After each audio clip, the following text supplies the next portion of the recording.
السلام علیکم ناظرین، میں ہوں آپ کا ہوسٹ دستگیر مختار۔ ناظرین، آج ہم آپ کی ملاقات کروائیں گے 2 نہیں 4 نہیں 145 بچوں کو پالنے والے DIG پنجاب پولیس محبوب اسلم صاحب سے۔ ایجوکیشن کے بارے میں پوچھوں گا، یہ کہاں پہ ایجوکیشن کا؟ ہماری فاؤنڈیشن نے لاسٹ ایئر اپنا ایک اسکول رجسٹر کرایا المیرا گرامر اسکول کے نام سے۔ ہمیں کسی نے پرپز بلڈ بلڈنگ ڈونیٹ کی تھی اسکول کے لیے۔ اس کا سٹینڈرڈ ہم نے یہی رکھا ہے جو لاہور کے اچھے بڑے اسکولس ہیں نا، گرامر اسکولس، ان کا سٹینڈرڈ ہے، اس کا کریکلم، اس کے جو اسٹاف ہے، جو ٹیچرز ہیں، اس کا جو ماحول ہے، لائک ہمارے وہاں پہ بھی رومز ایئر کنڈیشنڈ ہے، ہمارا جو وہاں پہ سلیبس پڑھایا جاتا ہے وہ کہیں سے بھی کسی بھی گرامر اسکول سے کم نہیں ہے، اور ہم لوگوں نے خود ڈیزائن کیا اس کو تاکہ ہمارے بچوں کی ریکوائرمنٹ کے مطابق ہم ان کو پڑھا سکیں، کیونکہ آپ یہ دیکھیں کہ یہ بچے ڈفرینٹ بیک گراؤنڈ سے آئے ہوئے ہیں، کوئی سندھ کے علاقے سے آیا ہوا ہے، کوئی سینٹرل پنجاب سے آیا ہوا ہے، کوئی کہیں سے آیا ہوا ہے، مطلب پورے پاکستان سے بچے ہمارے پاس آئے ہوئے ہیں۔ ان کو ایک لیول پہ لے کے آنا، ان کو ایجوکیٹ کرنا، اس وجہ سے ہم لوگوں نے ڈیسائیڈ کیا تھا کہ اسکول ہم ان کا اپنا بناتے ہیں۔ اور نہ صرف یہ 145 بچے بلکہ وہ سوسائٹی کے ارد گرد کے جو بچے ہیں نا، اچھی فیملیز کے، وہ بھی وہاں پر آ رہے ہیں۔ اور وہ اسکول ہم لوگوں نے کسی جھگیوں کے بچوں کے لیے یا اس طرح کی کمیونٹی کے لیے نہیں بنایا، اچھی ریزنیبل فیملیز کے جو بچے ہیں، جو سفید پوش آپ کہہ لیں یا جو مڈل کلاس ہے ہماری، جو چاہتے تو یہ ہیں کہ ان کے بچے ایسے اسکولس میں پڑھیں جہاں 40-45 ہزار مہینے کی فیس ہے، لیکن وہ افورڈ نہیں کرتے، لیکن خواہش رکھتے ہیں، تو ہم نے وہی اسٹینڈرڈ دیا ہے، لیکن فیس ہم نے اس کی بہت نامنل سی رکھی ہے، 4000۔ اور وہ بھی اگر کوئی پیرنٹس آ کے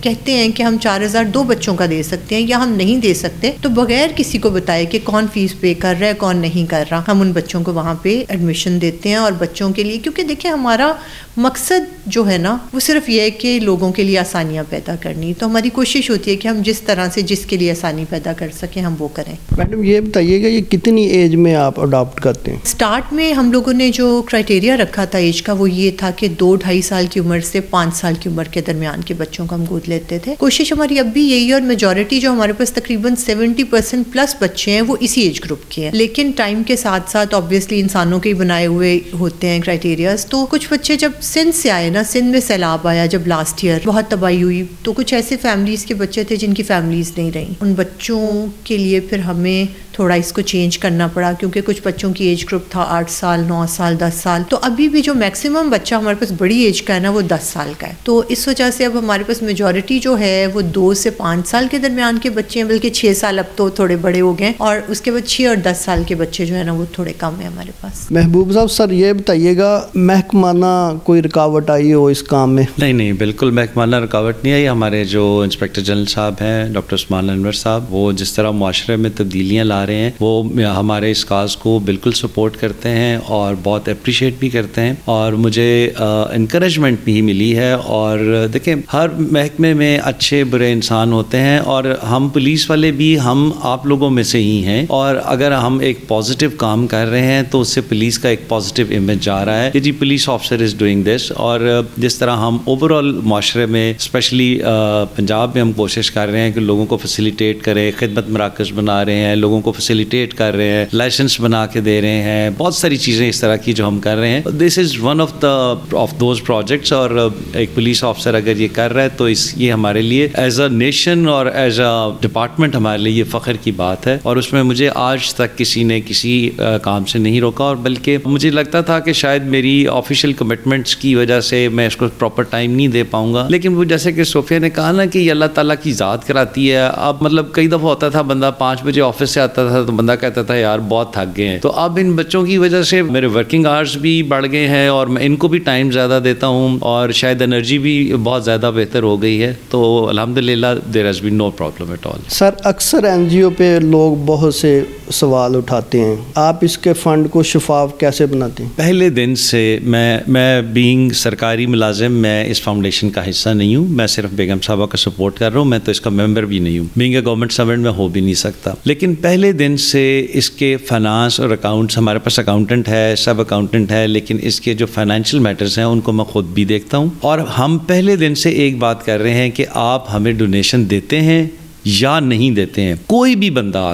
آ کے فاؤنڈیشن کا آڈٹ کر سکتا ہے۔ میرا نہیں خیال کہ پبلکلی کوئی بھی فاؤنڈیشن ایسی بات کرتی ہے. ہم پہلے دن بھی یہی کہہ رہے ہیں, ہم آج بھی یہی بات کر رہے ہیں, ہم مرتے دم تک یہی بات کریں گے کہ کوئی بھی شخص چاہے تو وہ آ کے فاؤنڈیشن کا آڈٹ کر سکتا ہے. مثلاً آج آپ اگر مجھے 500 روپے دے کے جاتے ہیں اور آپ 3 سال بعد مجھ سے پوچھتے ہیں کہ محبوب صاحب مجھے ان 500 روپے کا حساب چاہیے جو میں نے آپ کو 3 سال پہلے دیے تھے, تو آپ کو بھی جواب میں نے دینا ہے اور اللہ کو بھی جواب میں نے دینا ہے. میڈم اکاؤنٹس کو آپ مینیج کرتی ہیں؟ ہماری ایک پوری ٹیم ہے جی, اکاؤنٹنٹس ہیں, سب اکاؤنٹنٹس ہیں, اور ہمارا ایک پورا ڈپارٹمنٹ ہے جو اکاؤنٹس, کیونکہ اس میں مین چیز آپ کے اکاؤنٹس ہوتے ہیں, کیونکہ یہ امانت کا پیسہ ہے. اور اس کو بے شک ہم دونوں اس قسم کے تھے کہ اس سے پہلے نا ہمارے گھر کا کوئی ایسا نہیں تھا کہ حساب کتاب یا وہ ہوتا ہے نا, بس ہمیں لگتا تھا کہ اللہ تعالیٰ کی طرف سے آ رہا ہے اور جا رہا ہے. ہم نے کبھی بیٹھ کے حساب نہیں لکھا تھا, کبھی ہوتا ہے نا چیزیں نوٹ ڈاؤن کر کے کوئی اپنا وہ بنائیں پورا, وہ نہیں کبھی کیا تھا. تو لیکن جب سے یہ کام شروع ہوا ہے, محبوب نے پہلے دن سے اسٹرکٹلی یہ چیز انشور کی ہے کہ ایک ایک جو چیز ہے نا وہ آپ کے پاس اس کا ریکارڈ ہونا چاہیے, اور ایک ایک چیز اس طرح سے مینیج ہو کہ وہ پراپر جس مقصد کے لیے آئی ہے اسی مقصد پہ صرف ہو.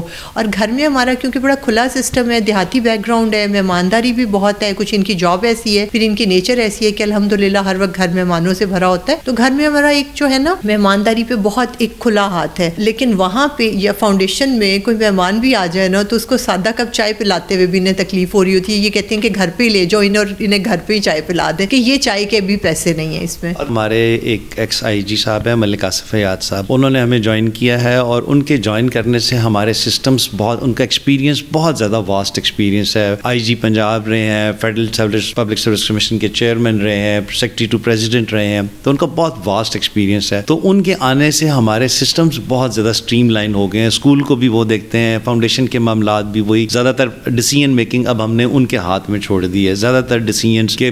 پرنسپل کس کو رکھنا ہے, سیکورٹی اسٹاف کیا کرنا ہے, یا اس طرح کے جو میجر ڈیسیژنز ہیں اب وہ ہمارے بڑے بھی ہیں اور ان کا ایکسپیرینس بھی ہم سے بہت زیادہ ہے, تو ان کے جوائن کرنے سے ہمیں بہت زیادہ فائدہ ہو گیا. میڈم آخر میں ہمارے ناظرین کے لیے کیا میسج دیں گے؟ میں یہی میسج دینا چاہوں گی, اللہ تعالیٰ نے زندگی آپ کو بہت مختصر سی دی ہے. اس زندگی میں آپ کوشش کریں کہ آپ جتنا ہو سکے لوگوں کے کام آئیں. آپ لوگوں کے کام آئیں گے نا